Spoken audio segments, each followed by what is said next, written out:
Greetings, friends! Juan Ingerski here, and this is the weekly Russian-Ukraine War update for the week of December 16th through December 22nd of 2024. And if you want to continue receiving these weekly Russian-Ukraine War updates, be sure to subscribe to this channel. And yeah, so let's get right into the events that happened this week. This week was eventful. We have events happening along the front, and things are still accumulating. So let's talk about Karakova, our South Donetsk area, the area where most of for the fall and now the winter is where the most happenings are happening. You know the meme, nothing ever happens. Sometimes nothing ever happens, but sometimes something does happen, and some things have happened here in the Karakova direction. Now, so first thing is we talked about how the liquidation of the Uspensky pocket last week allowed the Russians basically to start advancing towards the last line of defense that supplies the Karakova garrison, and this is the Andriivka, Constantinople, Uklayiki villages. This area right here. And so, if the Russians manage to even take one of these, then the supply for Karakova, and not only Karakova, but for the Ukrainians in Dachna, and for all the Ukrainians defending the fields to the south here, will be physically encircled. And so, they're going to try to hold this as much as possible, and the Russians are slowly trying to reach that. And this week, there's no exception. The Russians made a bold dash towards the village of Zelanovka, and have managed to capture. They actually raised their flags here and managed to actually capture some parts of the. Well, actually all parts of the village because it's small as fuck. And so they made a dash here. Not only that, they managed to capture some of the fields to the west here, which was actually pretty important because like with rivers, most rivers are on the lowland, and then if you go out, if you go out here or here, there's a little bit more of an elevation, and so the Russians taking these hills a bit to the west of Zelanovka secures their capture of this village. This is just another step for the Russians to continue pushing towards the village of Uklaya and Constantinople. They're actually in very, very close here. In fact, they could probably start. They're probably this is under visual control now, so the Russians could probably start droning this road, which is the road of life, you could say, towards the Karakova garrison. In terms of what I think the Russians will do with this, the Russians could either continue just advancing along the river here and try to advance towards Constantinople. They might try to maybe take some of these fields here and maybe expand this garrison a little bit and attack Rozdolova just to have a bit, secure their, because if they want to attack Constantinople and take it here, they're going to have this wide flanking thing, and maybe taking Rozdolova will secure, have a little bit of a forward position so that the Ukrainians can't just use the village of Byatar to start attacking the flank of the Russians as they try to cut this line. So, the Russians will probably keep rolling around along this river, but also move this way, take more of these fields, and then probably start assaulting Constantinople while also trying to attack Rozdolova. And the main goal, obviously, is to then capture both these villages, and then their mission is done at that point. Then they would have physically cut off the Karakova garrison, and so that is what taking Zlania. Before the Russians were in Sukla Yar, they were in the bottom here, but now they're advancing northwards, and they are still. And we shall see if the Russians continue developing their success there. But that's the kind of general direction of the Russians. Also, the Russians this week managed to clear the last Ukrainian foothold on the southern part of the Sukla Yar River. Last week we had, the Uspensky pocket was liquidated, but this area right here with Constantinople was still under Ukrainian control. But this week we got GOK confirmation of the Russians raising their flag here. So everything to the south here has been captured by the Russians. So Constantinople has fallen, and now the Ukrainians are basically fully in these fields to the south of Karakova. The Russians are still clearing this area. They raised their flag on the most northern part of Uspenska, this western part of Uspenska, this area right here. So we know that Uspenska is fully captured. They captured a little bit more fields here as well, these fields here. So they basically are securing this road that connects the Russian progress in Karakova with Uspenska. So now there's like a road that connects it here. It's not as secure, because there's still Ukrainians in these fields which could attack it. But, the road is now fully under Russian control here. Now, speaking of Karakova itself, we talked about how the Russians were basically almost done with capturing the central part of Karakova last week, and this week basically we got confirmation, not just from the Russians but from the Ukrainians, that the central part of Karakova has fallen to the Russians. I don't know if I mentioned this last week, but the Russians also managed to capture this small micro district right here. This was important to secure the southern part of Karakova. But they did that, and most sources are saying the Russians have completely captured this entire area right here, this entire central part of Karakova. And now the only thing left for the Ukrainians is the factory. Now the factory is a very formidable defense, and I don't think the Russians will try to storm it directly. But I do think that how do you say it? That the Russians are just going to stop here and then basically wait for the Russians to do their thing here, and then the Ukrainians will give up the power plant like they did in Novosilka. So yeah, but Karakova will fall probably. There's still about 1 week of January left, 1.5 weeks. So there's definitely, it depends on how much progress the Russians can make here, but it's definitely a possibility Karakova falls by the end of the year. But if not, then definitely in the first week or so of January, week or two. And now that's one part of the South Donetsk direction. Let's talk about Velika Novosilka. This is also where a lot of the action has been happening. The Russians made another re-attack and recaptured the village of Novokomar. And we've talked about this when the Russians recaptured it captured it the first time. And we kind of talked about the strategic objectives here, but just to kind of go over, the capture of Novokomar and the capture of Novosilka basically allows the Russians to cut 2 of the main supply roads to Velika Novosilka. Now it just depends on how long, if the Ukrainians could do another counterattack, because if they could push the Russians out of Novokomar, they open up at least one of the roads back to Velika Novosilka. But if they can't, then they lose 2 of the main supply roads connecting Velika Novosilka. So the Russians did a counterattack and recaptured Novokomar. So that was pretty good of them. So now they're basically trying to secure their positions here and from any Ukrainian counterattack. So we shall see if they're able to hold it this time. So yeah, another counterattack, and this is just putting another squeeze on the garrison in Velika Novosilka. And in the more southern direction, the Russians have completely captured the village of Makarovka. Basically, the advancements, from here in the east, and then the advancements here in the north in these fields, basically forced the garrison to Makarovka to retreat. And we actually have geolocated footage of the Russians being in Makarovka. So the village of Makarovka has been taken by the Russians, and now and the Russians are just continuously pushing along these fields towards this last line. So after the captured Novokomar, there's only one last road of life that helps support Velika Novosilka, and it's this road. And so, if the Russians could, so the Russians are advancing slowly but surely along these fields. So this week they actually captured more fields here, and according to some pro-Ukrainian sources, that this entire, there's now a gray zone along this road. So that means that Russian sabotage and reconnaissance groups are now operating here, and it's not as secure as the Ukrainians would like.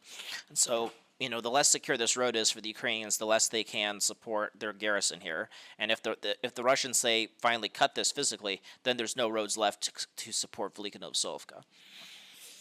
And, I'm betting that now that the Russians will probably, as they advance through these hills, they'll probably also storm the village of Starozia and capture this as well. And then the Ukrainians will fall back to Velika and Encircled. And from there, the Russians will probably, once they physically cut this, the Russians will then storm Velika Novosilka in the south, from the east, and then from the north. And if we look at what's going to happen here, is the Russians, if the Russians storm it from the south, they're going to try to capture everything to the south of this river here.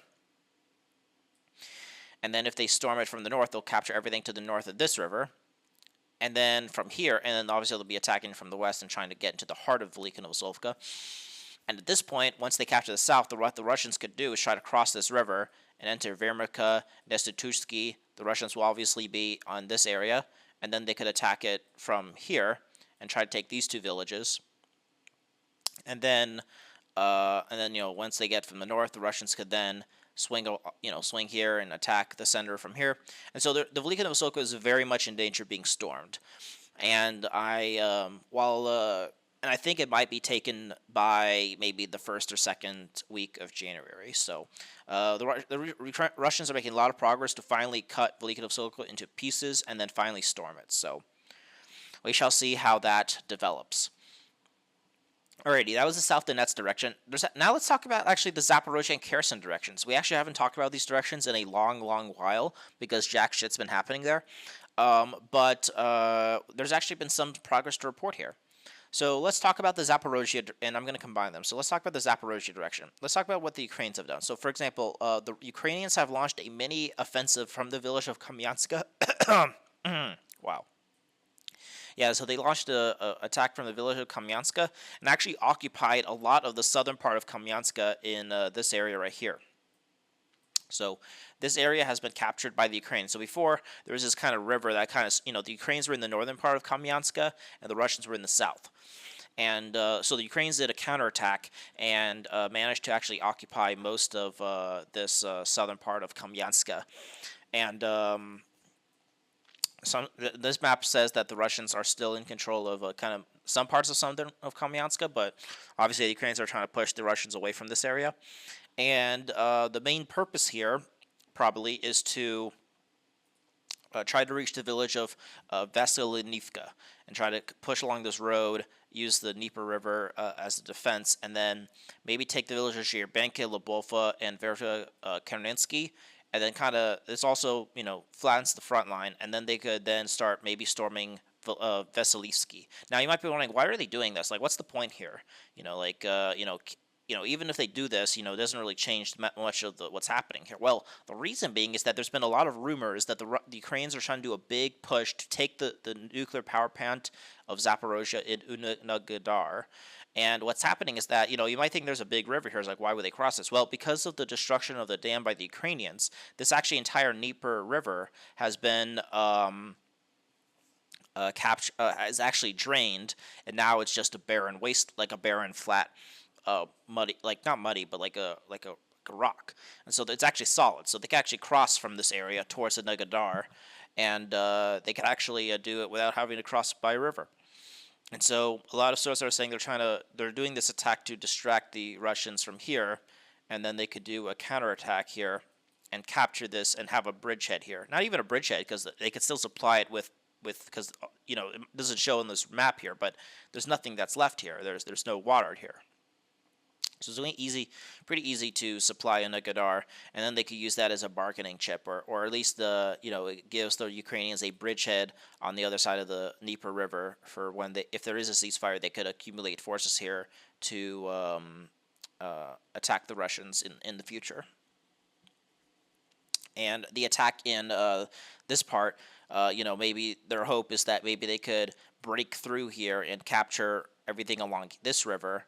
Everything along this Dnieper River, and supply, helps, supply the garrison here. But most likely, I think, is that they're trying to distract the Russians and to take Russian troops away from here towards here.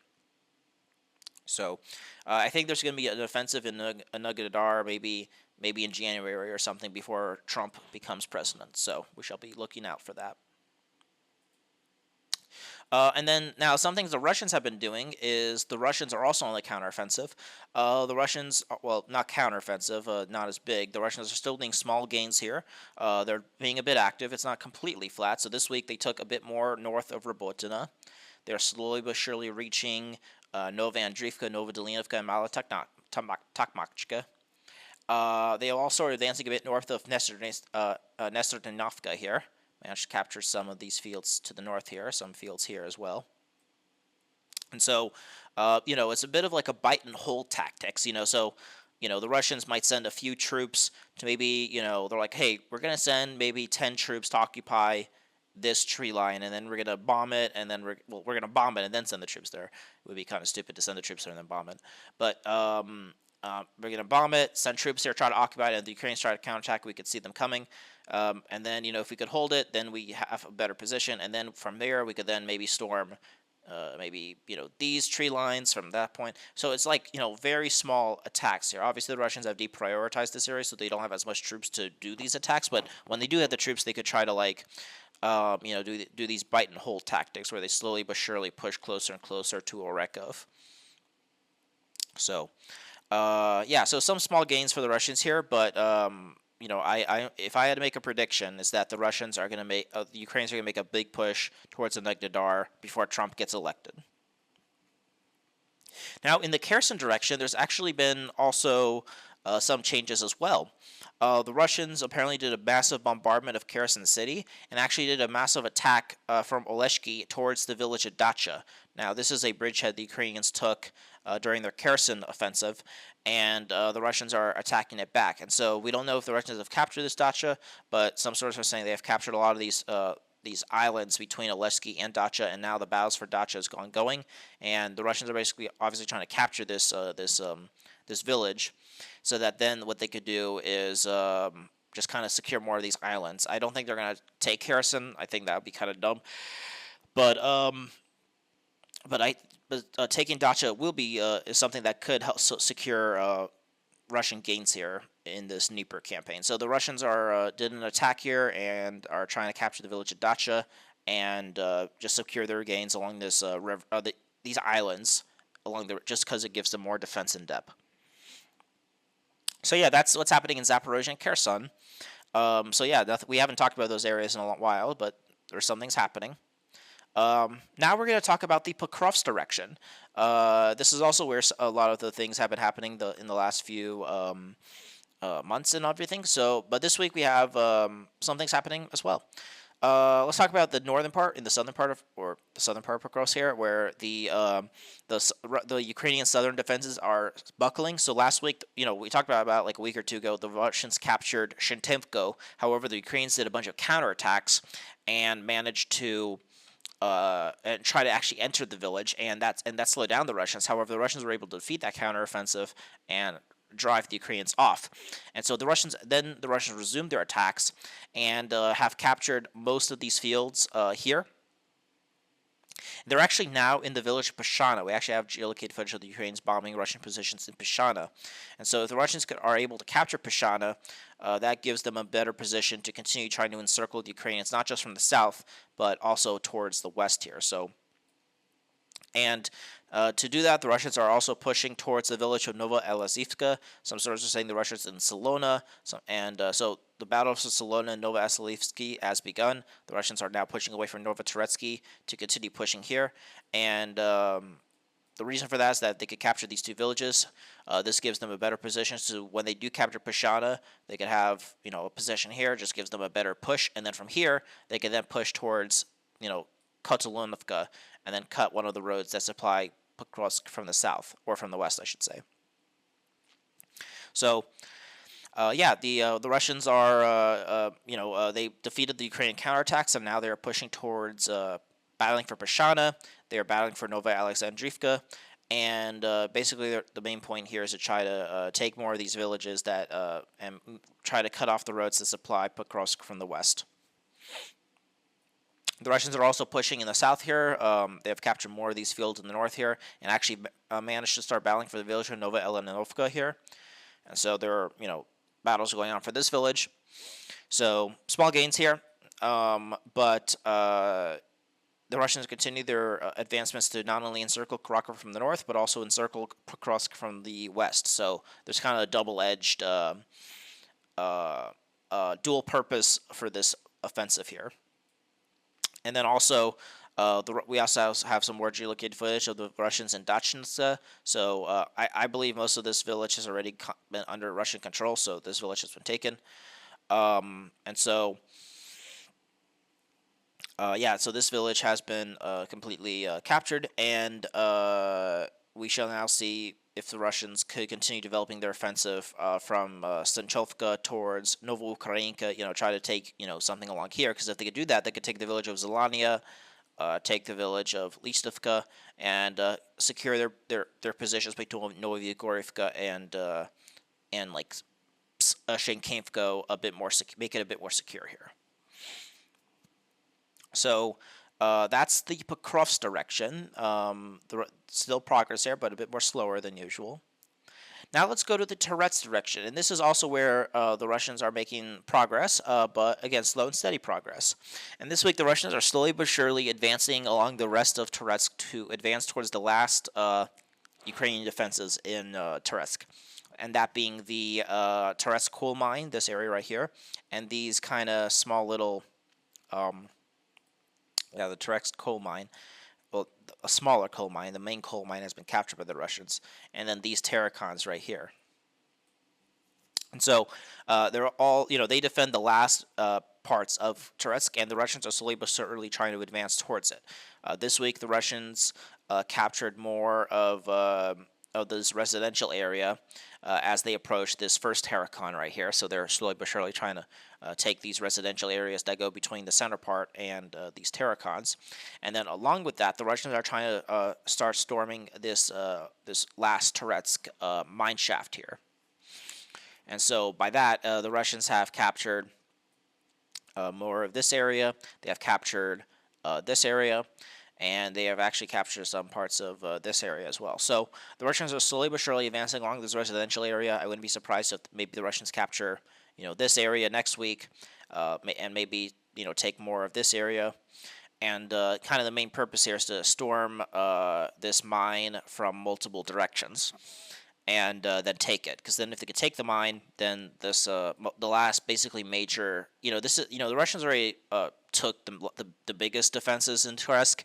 There's still some smaller ones that they have to take, but this is the biggest one of the last small ones that remain. So if they could take it, the Russians could take something like this, and then then there's just some small little Terracons, and the Russians will be able to storm them. So this definitely Tursk will definitely be taken by January, sometime in January or so. So small steady gains in Tursk for the Russians, and yeah, we shall see how that goes as they slowly approach the last final battles for Tursk. In the Chasiv Yar direction, the Russians have been a bit of a step back. There's been some geolocated footage shows that the Ukrainians are still in control of the factory, and so yeah, so the Russian gains here are not as big as how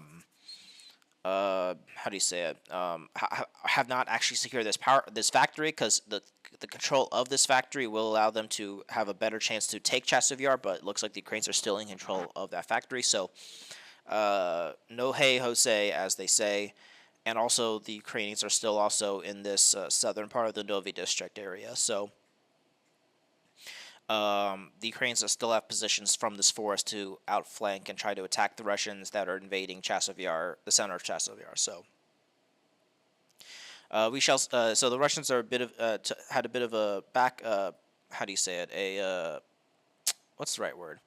Got sent back, or there was a setback. Yeah, that's the word. They got set back in their attempts to try to take the center of Chasiv Yar. So the Russians still have some good positions here. It's not like they got fully defeated, but it is a bit of a setback, and they'll have to take more time to take Chasiv Yar. Alrighty. There's been no changes in the Severus direction. There's been no changes in the Liman direction, except that the Russians are still battling for northern Terni. Northern Terni is still under their control. I have no clue why they can't take the rest of Terni. Terni is not that big, but apparently the Ukrainians are trying to hold on to it very strongly. But Terni, there's still a battle for Terni, but as nothing really big on the map has changed there.